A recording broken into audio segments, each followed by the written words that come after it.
This is Mongolia, the 18th largest country in the world, which is 99.7% completely empty.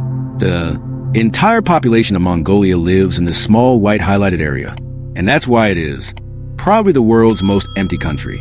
But the very interesting thing is that Mongolia was not always so empty. In the 18th century, the population of Mongolia was 10 lakhs, but then something happened that in an instant, 8 lakh people were evacuated from Mongolia.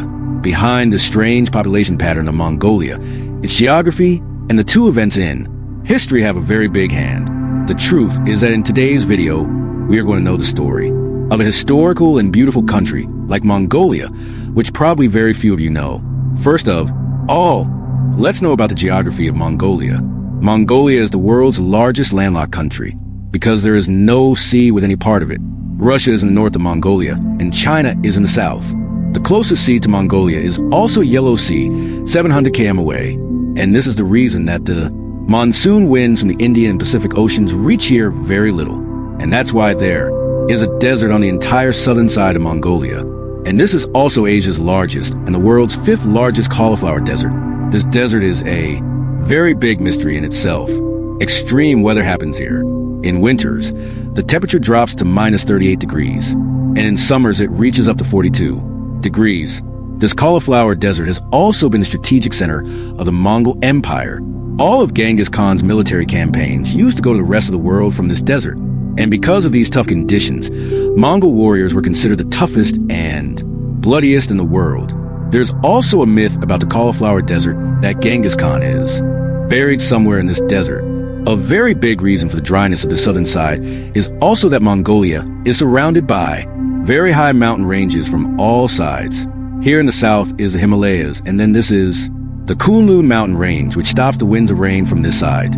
Similarly, on the western side is the Altai mountain range, which stops the clouds from the western side. So now it happens that the winds from the southern and western sides rain on these high mountains, and on the western and southern side of Mongolia, only dry and cold winds reach. And that's why this western and southern Mongolia is not worth living in and has always been empty like this. Now, let's come to the northern side. There are 3 mountain ranges here. One is the Kavsgal mountain range. Below that is the Kongai mountain range.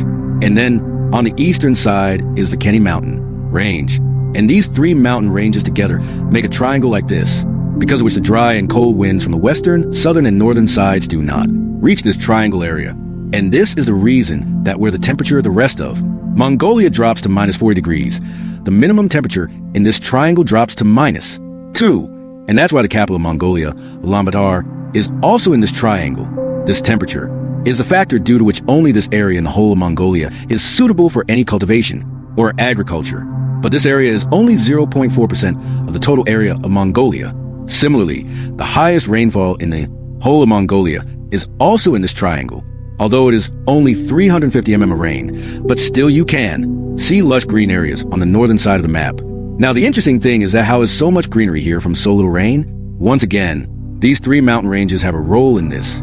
You must have read the concept of erosion of the soil from a mountain in geography, that when it rains, all the minerals from the mountains come down to the valley with the water of that rain, due to which the soil of the valley below becomes very fertile. Something like this happens because of these 3 mountain ranges, and that's why you can see this lush green area here. So far, we have seen how to geography. Everyone lives in only 0.3% of Mongolia, but another reason for Mongolia to be so empty is that there is very little population here in general. But what is the reason for this? Although at the beginning of the video, I told you that in the 18th century, 10 lakh people lived in Mongolia, but then suddenly 8 lakh people, that is 80% of Mongolia's population died, and only 2 lakh people survived. And since then, Mongolia's population growth has not been able to achieve the rate that was in the 18th century. So what happened in the 18th century? This story begins from the year 1200, when Mongolia looked something like this. And here was the reign of Genghis Khan. And this reign was spread from the Pacific to the Caspian Sea and from Russia to Tibet. But then after the death of Genghis Khan, this entire Mongol Empire was divided into small parts.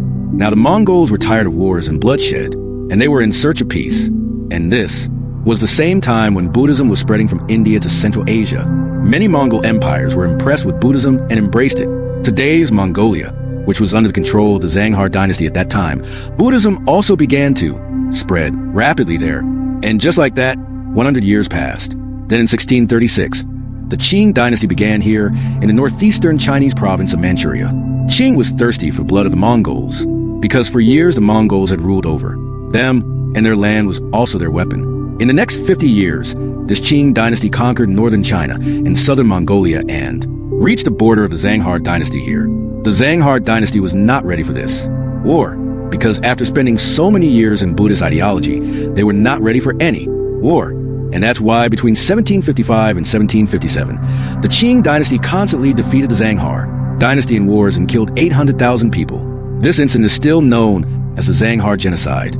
After this, Mongolia was first under control of the Qing dynasty and then the Soviet Union, but its population growth could never recover again.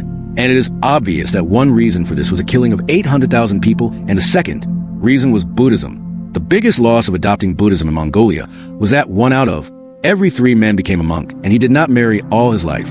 Although the Soviet Union tried a lot to increase his birth rate with a lot of policies, and it was successful to a great extent.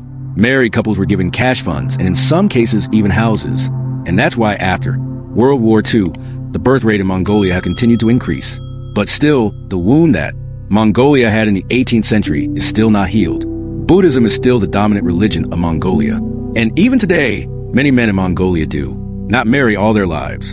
And this fact is not improving this population pattern of Mongolia at all. So in today's video, we saw how Mongolia's harsh geography and its history has shaped all these population patterns.